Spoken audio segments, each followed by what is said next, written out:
उस पाक परवरदिगार ने हमें और आपको अल्लाह रसूल का ज़िक्र सुनने और करने की तौफीक दी। आमीन। अल्लाह तबारक व तआला इस महफिल मुबारक को कबूल फरमाकर मरहूम के लिए ज़रिए नजात बनाए, उनके दर्जात को बुलंद फरमाए। आमीन। अल्लाह रब्बुल इज़्ज़त हम तमाम को हयात बख्शा। अल्लाह रब्बुल इज़्ज़त ने हमें ज़िंदगी दी और फिर मौत। हमारी ज़िंदगी का सफ़र सिर्फ ये दुनिया नहीं है, बल्कि आखिरत में भी हमें जाना है। लेकिन इस दुनिया और आखिरत के बीच का जो सफ़र है, जिसको हम कब्र कहते हैं,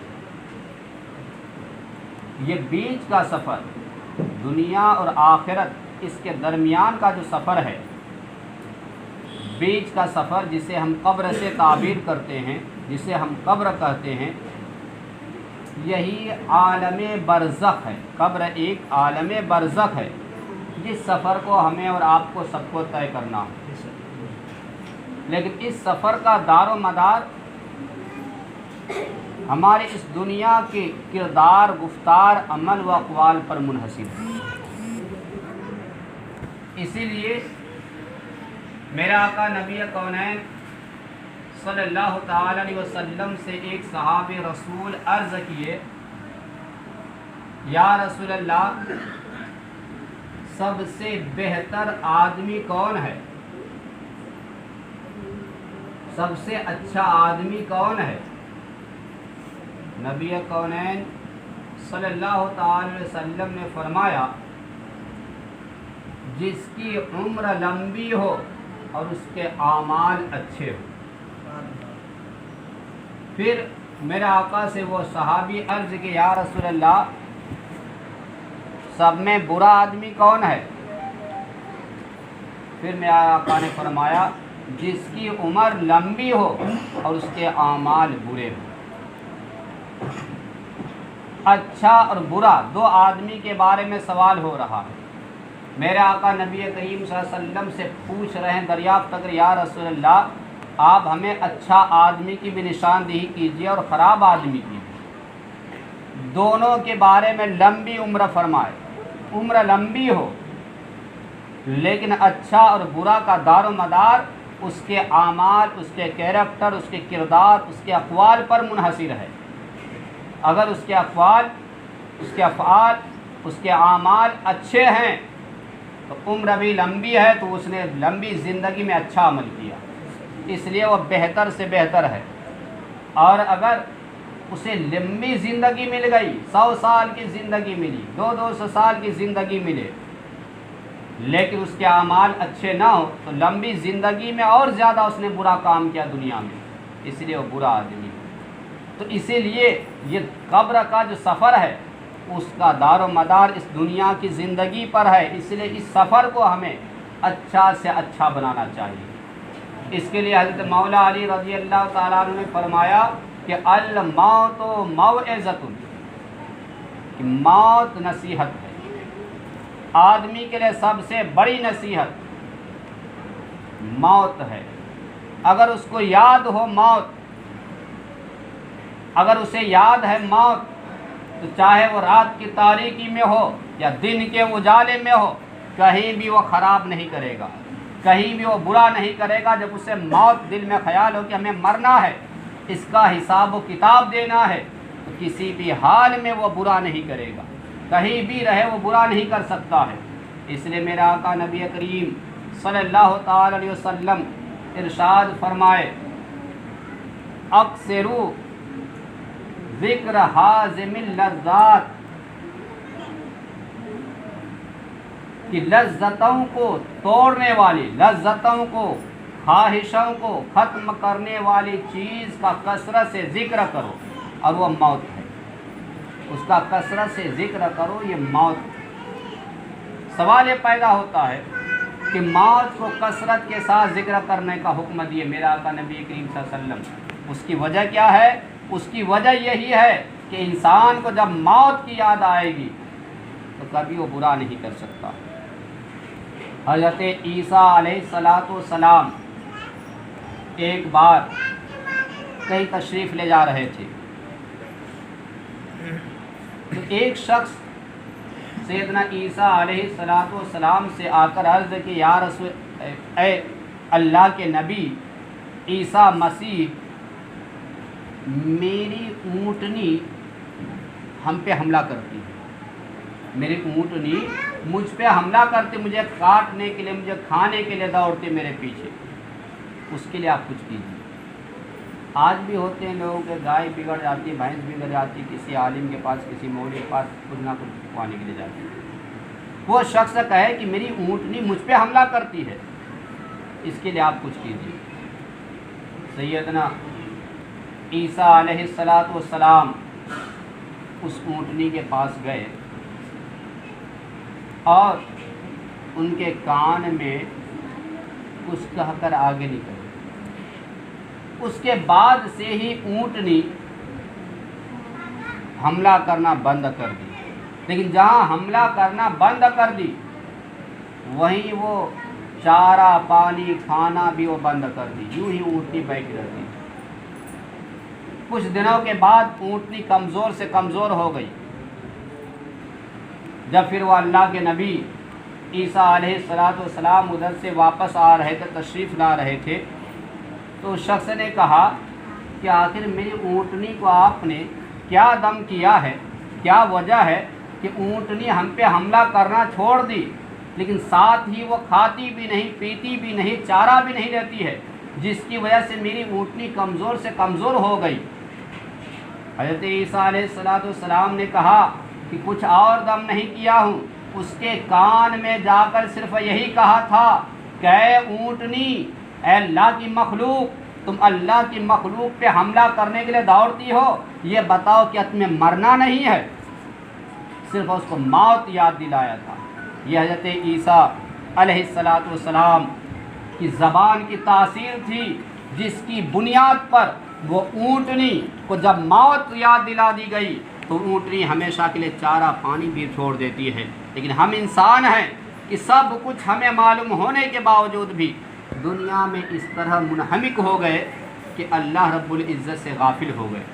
سوچئے آخر کیا وجہ ہے کہ جب ہم کسی میت کے ساتھ جاتے ہیں، کسی جنازے میں شریک ہوتے ہیں، میرے آقا نبی کریم صلی اللہ علیہ وسلم فرماتے ہیں کہ جو میت کے ساتھ چلے، جنازے میں جو چلے پاک و صاف ہو کر وضو کر کے، آج ایک سسٹم چل گیا کہ وضو بھی نہیں کرتے، یہ بہت غلط طریقہ ہے کہ جنازہ ہوتا ہے تو 50 آدمی جنازہ پڑھتے، 10 آدمی باہر کھڑے رہتے۔ بھائی اپنا رشتہ دار ہے، اپنا مسلمان بھائی ہے، کم سے کم ان کے جنازے میں شریک ہوئیے تو ان کے لیے دعا کرنے کی حیثیت سے جنازے میں ان کا شریک رہیے، یہ ان کے لیے کار خیر ہے۔ البتہ جو بھی جنازے میں شریک ہوتے ہیں، میرے آقا نبی کریم سید الانبیاء فخر موجودات صاحب الاولاق فرماتے ہیں کہ ان کے 40 گناہ کبیرہ کو اللہ تبارک و تعالیٰ مٹا دیتا ہے۔ سبحان اللہ، سبحان اللہ۔ 40 گناہ کبیرہ، گناہ کبیرہ وہ گناہ جس کو بڑا گناہ کہتے، کبیر کے معنی ہی بڑا ہے، تو بڑے بڑے گناہوں کو مٹا دیتا ہے۔ اور وہ گناہ کبیرہ بغیر توبہ کے جو معاف نہیں ہو رہا تھا، توبہ کے بغیر وہ گناہ معاف نہیں ہوتا۔ بڑا گناہ شراب پینے کا، چوری کرنے کا، اور دیگر گناہ جو بڑے گناہ ہیں، جھوٹ بولنا، کسی کو تکلیف دینا، دل شکنی کرنا، یہ بڑے گناہ جو توبہ کے بغیر معاف ہونے والا نہیں تھا، لیکن ایک مسلمان کے جنازے کی برکت ہے کہ جب اس میں آدمی شریک ہو جاتا ہے تو اس کے جنازے میں چلنے والوں کو اللہ رب العزت 40 گناہ کبیرہ اس کے نام اعمال سے مٹا دیتا ہے۔ سبحان اللہ، یہ سبحان جنازے اللہ۔ کی برکت ہے، جائے ہم اس میں ہم شریک ہو جائیں تو محترم حضرات کس حیثیت سے کم غسل کر کے وضو کر کے کس کا فائدہ تو ہمیں ملے کہ ہمارا 40 گناہ کبیرہ مٹ جائے گا، اور ساتھ ہی جس مرحوم کے لیے ہم گئے ہیں وہ جو ہم سے چاہ رہا ہے کہ میرے عزیز، میرے رشتہ دار، میرے دوست، آج میں جس کو حدیث میں فرمایا المیتۃ کالغریق، مردہ ڈوبنے والے کی طرح ہے۔ آپ کا دوست کہیں دریا میں ڈوب رہا ہو، کہیں تالاب میں ڈوب رہا ہو، پوری آپ کوشش کریں گے کہ اس کو کسی طرح ہم نکال لیں، کبھی بھی اس کو دیکھ کر ہم چھوڑیں گے نہیں، اس کو نکالنے کی کوشش کریں گے۔ میرے آقا نے فرمایا المیتۃ کالغریق، وہ مردہ مرنے والا یہ ڈوبنے والے کی طرح ہے۔ جس طرح ڈوبنے والے کو سہارا چاہیے، ویسے ہی یہ مرنے والے کو تمہاری مغفرت کی دعا کی تمہیں ضرورت ہے کہ اس کے لیے بخشش کی دعائیں کرو۔ اور جنازے میں یہی ہوتا ہے کہ اللہم اغفر لحینا و میتنا و شاہدنا غائبنا، کہ اس کے لیے مغفرت کی دعائیں کی جاتی ہے، لیکن وہیں ہم ان کے ساتھ نہیں دیتے ہیں۔ غور کیجئے، میرے آقا نبی کریم صلی اللہ علیہ وسلم ارشاد فرماتے ہیں جو جنازے میں شریک ہوتا ہے اللہ تبارک و تعالیٰ انہیں 2 قیرات ثواب عطا فرماتا ہے۔ 2 قیرات، کسی بھی میت میں ہم جاتے ہیں 2 قیرات۔ صحابہ کرام نے فرمایا یا رسول اللہ یہ قیرات کیا ہے؟ یہ قیرات کیا ہے؟ صحابہ کرام نے فرمایا کہ یا رسول اللہ، فرما جو جنازے میں شریک ہو اور مٹی میں شریک ہو ان کو 2 قیرات ثواب عطا فرماتا ہے۔ صحابہ کرام نے پوچھا یا رسول اللہ یہ قیرات کیا ہے؟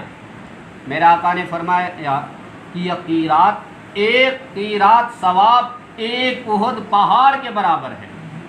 احد پہاڑ ہم لوگ کتابوں میں پڑھتے دیکھتے، بعض جو حضرات سعودی گئے جو حج کیے وہاں دیکھ کے آئے ہیں کہ کوئی چھوٹا موٹا پہاڑ نہیں ہے، ایک بہت عظیم پہاڑ ہے۔ اس پہاڑ کے برابر اللہ تبارک و تعالی مٹی دینے کی وجہ سے اسے ثواب عطا فرماتا ہے، اور جو جنازے میں شریک ہوتا ہے اسے بھی 1 قیرات ثواب عطا فرماتا ہے۔ سبحان اللہ سبحان اللہ۔ لیکن اگر کوئی آدمی مٹی میں شریک ہو صرف، جیسے کہ بعض حضرات ہوتے ہیں، اور جنازے میں نہ ہو تو انہیں صرف 1 قیرات ثواب ملے گا۔ 1 قیرات کا مطلب 1 احد پہاڑ برابر ثواب ملے گا۔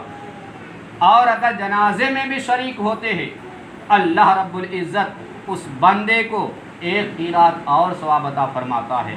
تو جنازے میں شریک ہونے کی وجہ سے، اس مسلمان میت کے جنازے میں شریک ہونے کی وجہ سے 2 فائدہ ہوا۔ ایک فائدہ تو یہ ہے کہ جو ہمارا گناہ تھا، گناہ کبیرہ جو مٹ نہیں رہا تھا، اس جنازے میں شریک ہونے کی وجہ سے اللہ رب العزت پہلے ہمارے 40 گناہ کبیرہ کو مٹا دیا، اور اس کے بعد جب ثواب دینے کی بات آئی تو تھوڑا نہیں بلکہ 2 احد پہاڑ برابر ثواب عطا فرماتا ہے۔ سبحان اللہ سبحان اللہ۔ اسی لیے ہمیں اور آپ کو چاہیے کہ جنازے میں شریک ہوں، اللہ رب العزت کی رضا کے لیے شریک ہوں، تو اس میں میت کو بھی فائدہ ہے اور ہمارا دنیا اور آخرت دونوں جگہ فائدہ ہے۔ محترم حضرات، حضرت سعد رضی اللہ تعالی عنہ یہ صحابی رسول ہیں۔ حضرت سعد رضی اللہ تعالیٰ عنہ صحابی رسول ہیں اور بہت بڑے نیک صحابی رسول تھے۔ ان کا جب جنازہ چلا، ان کے جنازے میں صحابہ کرام کی بھیڑ تھی، اور ساتھ ہی میرے آقا نبی کریم صلی اللہ تعالی وسلم بھی تشریف فرما تھے۔ اس جنازے میں جب یہ تمام صحابہ کرام اور نبی کریم صلی اللہ علیہ وسلم جا رہے تھے تو اچانک میرے آقا نبی کونین سید الانبیاء فخر موجودات صلی اللہ علیہ وسلم چلنے کا انداز بدل لیے۔ پورا قدم مبارک کو زمین پر نہیں رکھ رہے تھے بلکہ انگلیوں کے پوروں کے بل چل رہے تھے۔ جنازہ صحابہ رسول کا ہے، چل رہے ہیں صحابہ کرام، اور اس میں جو میرا آقا نبی کریم صلی اللہ علیہ وسلم چل رہے ہیں تو کس طرح چل رہے تھے؟ اپنے انگلیوں کے پوروں کے بل، پیر کی صرف انگلیاں زمین پہ لگ رہی تھی اور نبی کریم صلی اللہ علیہ وسلم تشریف لے جا رہے تھے۔ اس طریقے سے چلے، آخرکار جب چلتے رہے کسی صحابی نے عرض کیا خود میرے آقا نبی کریم صلی اللہ علیہ وسلم نے فرمایا کہ آخر اس طرح میں کیوں چلا؟ چلنے کا جو انداز پورا قدم مبارک زمین پر نہیں صرف انگلیاں ہیں۔ میرے آقا نے فرمایا کہ اے صحابیوں، اس سعد جو میرے صحابی ہیں، اس سعد کی جنازے میں اتنے فرشتوں کا ہجوم ہے، اتنے فرشتوں کی بھیڑ ہے، اتنے فرشتوں کا ازدحام ہے، اتنا فرشتوں کا اللہ تعالیٰ نے کے جنازے میں اتار دیا ہے کہ زمین پر قدم رکھنے کی جگہ نہیں۔ سبحان اللہ سبحان اللہ۔ یہ نگاہ مصطفیٰ تھی، یہ میرے آقا نبی کریم صلی اللہ علیہ وسلم کی نگاہ ہے جو جنازے میں فرشتوں کو ملاحظہ کر رہے تھے، اور دیگر صحابہ کرام نہیں دیکھ رہے تھے، तो वो पूरा कदम रख रहे थे। तो मेरे आका नबी करीम सल्लल्लाहु अलैहि वसल्लम जनाजे में चल रहे कदमों के उंगलियों के पोरों के बल चल रहे थे। इससे पता चलता है जब नेक मोमिन मुसलमानों का इंतकाल होता है तो उनके जनाजे में अल्लाह रब्बुल इज़्ज़त फरिश्तों को भी भेज सुभान अल्लाह सुभान अल्लाह। चलते रहे।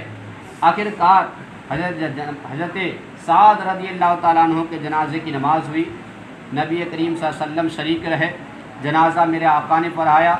उसके बाद उनको उसको दफना दिए। दफनाने के बाद जब मिट्टी बराबर कर दी गई तो मेरे आका नबी करीम सल्लल्लाहु ताला अलैहि वसल्लम सुबहान अल्लाह अल्लाहु अकबर सुबहान अल्लाह अल्लाहु अकबर काफ़ी देर तक पढ़ते रहे जब उसी कब्र की मुबारक के पास। सुबहान अल्लाह अल्लाहु अकबर सुबहान अल्लाह का विर्द कर रहे थे। सहाबाए किराम ने देखा कि मेरे आका नबी करीम सल्लल्लाहु अलैहि वसल्लम सुबहान अल्लाह अल्लाहु अकबर सुबहान अल्लाहु अकबर का विर्द कर रहे हैं, तो सहाबाए किराम भी करना शुरू कर दिए। वह भी सुबहान अल्लाह अल्लाह काफ़ी देर तक। ये पहला मर्तबा था, ये पहली बार है जो किसी जनाजे में नबी करीम सल्लल्लाहु अलैहि वसल्लम सुबहान अल्लाह अल्लाहु अकबर उनके कब्र के पास इसका विर्द कर रहे हैं। सहाबाए किराम भी किए। जब विर्द बंद कर दिए, जब विर्द बंद हो गया तो मेरे आका नबी करीम सल्लल्लाहु अलैहि वसल्लम से सहाबाए किराम ने अर्ज़ किया, या रसूल अल्लाह, इससे पहले किसी कब्र पर आपको हम इस अंदाज में नहीं देखे जहाँ सुबहान अल्लाह अल्लाहु अकबर का विर्द कर रहा हो। आखिर इस कब्र के पास आप हज़रत साद के कब्र में आप सुबहान अल्लाह अल्लाहु अकबर का विर्द क्यों फरमा रहे हैं? गौर कीजिएगा मुसलमानों, सोचने का मकाम है। जिनके जनाजे में इतना फरिश्तों का हुजूम हो, फरिश्ते आ जाएं कि कदम रखने की जगह नहीं है, लेकिन मेरे आका जब इरशाद फरमाते हैं कि मैं सुबहान अल्लाह अल्लाह विर्द इसलिए कर रहा था, इसकी वजह यह थी इस मेरे नेक बंदे पर इस साद की कब्र उस पर तंग हो गई थी, उन्हें कब्र दबा रही थी, जिसकी वजह से इन्हें तकलीफ़ हो रही थी। तो मैं सुबहान अल्लाह अल्लाह का विर्द कर रहा था, जिसकी बरकत से अल्लाह रब्बुल इज़्ज़त इनके कब्र को कुशादा फरमा दिया। सुभान अल्लाह सुभान अल्लाह। कब्र के अंदर क्या हो रहा है मेरे आका नबी करीम सल्लल्लाहु अलैहि वसल्लम की यह आँख मुबारक देख रहे हैं। यह उनका इल्म गैब था जो कब्र के अंदर भी देख रहे थे कि क्या हो रहा है कब्र के अंदर, कब्र कब तंग हो रही है, कब कुशादा हो रही है, इसे मुलाहजा फरमा रहे थे। और क्यों कब्र तंग हुई थी ये काबिल गौर है। मुसलमानों, हम अल्लाह रसूल के मानने वाले हैं, नबी करीम सल्लल्लाहु अलैहि वसल्लम के मानने वाले हैं। गौर कीजिएगा, कब्र क्यों तंग हो रही थी, उसकी वजह क्या थी? तो मेरे आका ने फरमाया कि साद की कब्र साद पे इसलिए तंग हो रही थी कि साद ऊँटनियों के पेशाब की छींटों से नहीं बच रहे थे। अरब में ऊँट पालने का रिवाज था उस वक्त। उनका गुज़र बसर उस दौर में दूध पर बकरी भेड़ बकरी ऊँट के दूधों पे हो रहा था। तो ऊँट पालते थे तो ऊँट पेशाब करता, उसके छींटों से नहीं बच रहे थे, जिसकी वजह से कब्र इस पे तंग हो रही थी। हमें अपना मुहासबा करना चाहिए, हमें अपने आप पे गौर करना चाहिए कि हम एक दो दिन नहीं हफ्तों हफ्ता नापाक रह जाते हैं। अगर हम नापाक हो जाएं तो जुमा का इंतज़ार करते हैं कि जुमा का दिन होगा, नहाएंगे, गुस्ल करेंगे, फिर मस्जिद जाएंगे। ये नापाकी इस ज़मीन पे जो हम चल रहे हैं पेशाब की छींटों के साथ या पेशाब करके पानी नहीं लेते हैं, दिन दिन भर नापाक रहते हैं, ये पेशाब के छींट या पेशाब से पाकी ना हासिल करना, नापाक इस रुए ज़मीन पर चलना, ये हमारी कब्र तंग होने का भी बाइस।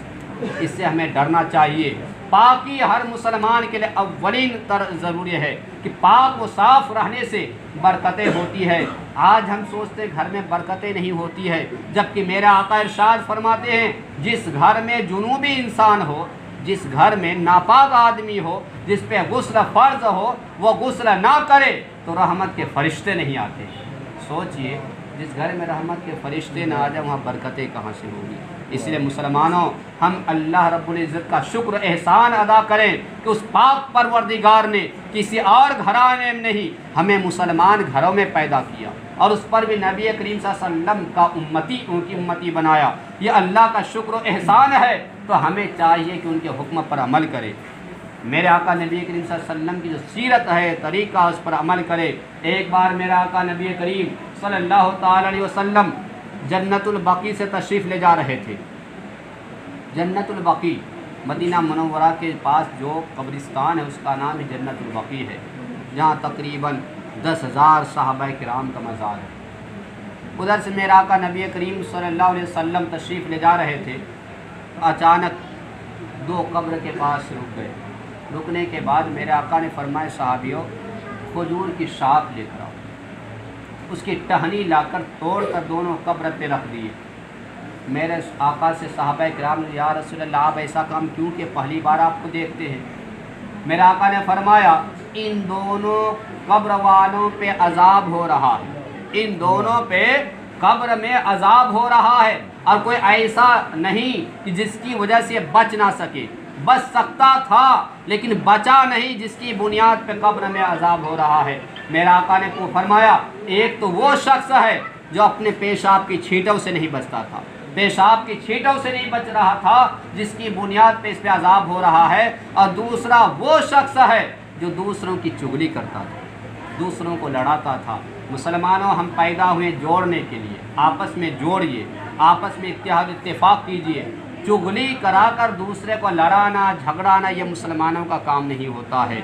दूसरे में आप फसाद बर्पा करना ये मुसलमान का काम नहीं है। इसलिए हमें और आपको चाहिए कि उस रब्बे कायनात के हुक्म पर चलें, जिसलिए उसने हमें और आपको पैदा किया है, उस हुक्म के मुताबिक चलें तो इस दुनिया में भी मेरी कामयाबी है, आखिरत में भी कामयाबी है। इसलिए नबी करीम सल्लल्लाहु अलैहि वसल्लम ने फरमाया कि कब्र क्या है, तो हुफ़रतुम मिन हुफ़रतिन नार व रौज़तुम मिन रियाज़िल जन्नह। ये कब्र जन्नत की क्यारियों में से एक क्यारी है, कब्र जन्नत की क्यारियों में से एक क्यारी है, और ये कब्र जहन्नम के गढ़ों में से गढ़ा भी है। अब आपकी जिम्मेदारी है कि आपको सफ़र तय करना कैसे है, वो कब्र का सफ़र किस तरीके से करना है, जन्नत की क्यारी बनाकर करना है या कुछ और करना है। इसीलिए उसके लिए ज़रूरी यह है, जो इस्लाम में ज़रूरी चीज़ें हैं आसान है। मेरे आका ने खुद फरमाया, अद्दीनु युस्रुन, मज़हब इस्लाम तो आसान है। हम मुसलमान अपने ख्वाहिशात नफ्स में डूब कर, ख्वाहिशात नफ्स की पैरवी करके दीन इस्लाम जो आसान दीन है उसको हमने मुश्किल समझने लगा, मुश्किल से मुश्किल समझने लगे। हाल यह है कि हम मस्जिद में जाते हैं तो इस्लाम तो ये कहता है कि अपनी नमाज की हम फिक्र करें कि हमारी नमाज हो रही कि नहीं हो रही, हम पाक कपड़ा पहन के आए हैं कि नहीं आए हैं, हम सजदा कर रहे हैं किस एतबार से कर रहे हैं, रुकू किए हैं तो हमारा दिल रुकू में झुका था या हमारा दिमाग किसी दुकान में कहीं खेतों में घूम रहा था। जब हम किरात करें तो अपना मुहासबा करें, लेकिन आदत ये हमारी बन गई है, अपनी नमाज की फ़िक्र नहीं है। हम इनकी नमाज की फ़िक्र करें, इनकी नमाज हुई कि नहीं, ये कैसे पढ़े, कैसे रुकू किए, कैसे उठे, कैसे बैठे, इसके पीछे हम पड़े रहते, इसकी फ़िक्र करते हैं। हमें तो सवाल इनके बारे में नहीं होगा, चाहे कब्र में हो, चाहे हश्र नश्र में हो, मीज़ान अमल पर हो, वो तो हमसे हमारी नमाज के बारे में पूछा जाएगा, हमसे हमारे अमाल के बारे में पूछा जाएगा। इसमें हम अपनी एनर्जी कम खर्च करते हैं, दूसरों के पीछे ज़्यादा खर्च करते हैं, जबकि इस्लाम ये चाहता कि तुम अपने आप को पहले बचाओ, अपने आप को बचाओ। हाल यह है मुसलमान, एक मुख्तसर सी एक बात हम आसानी समझा दें, उसके बाद हम ख़त्म कर चुके, 4 बजे तक सलाम हो जाना है। तो मोहतरम हज़रात, आज हम मुसलमानों में क्या है, सबसे बुरा एक दूसरे की टांग खींचना। कोई आगे बढ़ रहा है तो उसको हम सहारा नहीं देते कि आगे बढ़े, किस तरह उसको हम नीचे कर दें। हसद, बुग़्ज़, कोई आदमी का 2 मंजिल बिल्डिंग बना लिया तो हम पीछे पड़े रहते हैं कि 2 मंजिल क्यों बना लिया भाई, कहाँ से आ गया उसका रुपया, कहाँ से कमा लिया, अरे कहाँ से कमाया, नहीं कमाया। ये हसद, बुग़्ज़, इसको हराम रखा रब ने, इसकी हरुमत की वजह समझिए क्यों हराम करार दिया। इंसान, हम अगर इनसे हम जल रहे हैं, इनसे हसद कर रहे हैं, तो हम तो ज़बान से गाली नहीं दे रहे, हाथ से इनको कुछ तकलीफ़ नहीं पहुंचा रहे हैं, दिल में ये मेरी बात है ना कि ये कहाँ से ला रहा है, कहाँ से बढ़ रहा है, कहाँ से आगे कर रहा है, कहाँ से बिल्डिंगें बना रहा है, हमारे दिल में है, फिर भी इसको हराम इस्लाम ने करार दिया। इस पे तो हम कुछ नहीं कर रहे हैं, इसको हम गाली नहीं दे रहे, इसको हम पकड़ नहीं रहे, इसका हिसाब नहीं ले रहे। इसके बावजूद असल मसला क्या है, असल वजह क्या है, اس کے بارے میں ہمارا حسد کرنا کہ کہاں سے لایا، کیوں آگے بڑھا، یہ اس پر جلنا نہیں ہے۔ اسلام حقیقت میں یہ کہتا ہے کہ اعتراض حقیقت میں وہ اللہ رب العزت پہ کر رہا ہے۔ بندہ ہو کر اعتراض کس پہ کر رہا ہے؟ اس بندے پر نہیں، اللہ رب العزت پہ کر رہا ہے۔ کیوں؟ کہ ساری کائنات کا مالک اللہ رب العزت ہے، ساری ملکیت اس کی ہے۔ 10 کا نوٹ میرے ہاتھ میں ہو، ہم چاہے اس کو دے دے، چاہے اس کو دے دے، چاہے اس کو دے دے، اس کو دے دے، کوئی تیسرا ہم سے پوچھ نہیں سکتا، ہم مالک ہیں، جس کو چاہے دے دے، آپ کوئی سوال نہیں کر سکتے۔ تو ایسے ہی ساری کائنات کا مالک و مختار اللہ رب العزت ہے، وہ پروردگار عالم ہے، جس کو جتنا چاہے دے دے، جسے چاہے وہ امیر بنا دے، جسے چاہے وہ غریب بنا دے۔ کسی کو یہ حق نہیں ہوتا کہ اس کو کیوں دیا، اس کو کیوں نہیں دیا۔ اگر کوئی کسی سے حسد کر رہا ہے دنیا میں، کسی سے جل رہا ہے، تو وہ اس بندے پر نہیں، اسلامی نظریہ کے اعتبار سے حقیقت میں اللہ رب العزت پہ اعتراض کرتا ہے۔ سوچئے، بندہ ہو کر اللہ پہ اعتراض، بندہ ہو کر اللہ کا شکر ادا کرو، اللہ کی بارگاہ میں جھکو، انسان ہو، انسانیت سے رہو۔ لیکن ہم کیا کرتے ہیں؟ اس اللہ پہ اعتراض۔ تو اللہ پہ کوئی اعتراض کرے، کوئی چلنے والا ہے؟ ارے آپ کسی کو 10 روپے دے دیں، آپ پہ اعتراض کر دے، تو کیا آپ اس سے راضی رہیں گے؟ ہرگز راضی نہیں رہ سکتے ہیں۔ تو اللہ پر اگر بندہ اعتراض کرتا تو اللہ کہاں اس سے راضی ہوگا؟ اسی لیے میرے محترم حضرات، حضرت عیسیٰ علیہ السلام جب ان کی قوم پوچھی کہ اللہ راضی کیسے ہوتا، آپ کہتے ہیں اللہ راضی کرو، اللہ کو راضی کرو۔ سب چاہتے کہ اللہ کو راضی کرو، ہم اور آپ بھی یہ چاہتے کہ اللہ راضی ہو جائے۔ مختصر میں سنیے، اللہ تبارک و تعالیٰ کے حبیب نبی سیدنا عیسیٰ علیہ السلام سے ان کی قوم پوچھی کہ آپ کہہ رہے کہ اللہ کو راضی کرو، اللہ راضی کیسے ہوتا ہے یہ تو بتائیے، اللہ راضی کیسے ہوتا ہے؟ حضرت جبریل علیہ السلام کو اللہ تعالیٰ نے بھیجا کہ جاؤ عیسیٰ علیہ السلام کے پاس اور ان سے بتا دو کہ میرے نبی سے، جو عیسیٰ علیہ السلام سے ان کی قوم پوچھ رہے کہ اللہ راضی کیسے ہوتا ہے، تو کہا دو آسان نسخہ اللہ کو راضی کرنے کا۔ کہا کیا ہے؟ وہ یہ بتا دینا کہ بندہ اللہ سے راضی ہو جائے تو اللہ بندے سے راضی ہو جاتا ہے۔ یہی کام ہم سے نہیں ہوتا ہے۔ بندہ حقیقت میں اللہ سے راضی ہوتا ہی نہیں ہے۔ یہ کہاں سے بلڈنگ بنا، وہ کہاں سے آگے بڑھا، وہ کہاں سے بائک خریدا ہے، وہ کہاں سے لایا، اب وہ راضی ہی نہیں ہے۔ 4 دن زیادہ بارش ہو جائے تو زبان پہ شکوہ ہے، 2 دن گرمی پڑ جائے تو شکوہ ہے۔ انسان چاہتا ہے نظام کائنات ہماری طبیعت کے مطابق چلے، ایسا نہیں، بلکہ اللہ کی رضا پہ اگر بندہ راضی ہے تو اس بندے سے اللہ راضی ہے۔ اسی لیے اللہ تبارک و تعالی ہمیں اور آپ کو اسلام کی صحیح نظریہ پر، اسلام کی صحیح تعلیمات پر عمل کرنے کی توفیق رفیق عطا فرمائے، اور اس محفل مبارک قبول فرما کر مرحوم کے درجات کو بلند فرمائے۔ آئیے بارہ صلاۃ ہم ذرا پیش کریں۔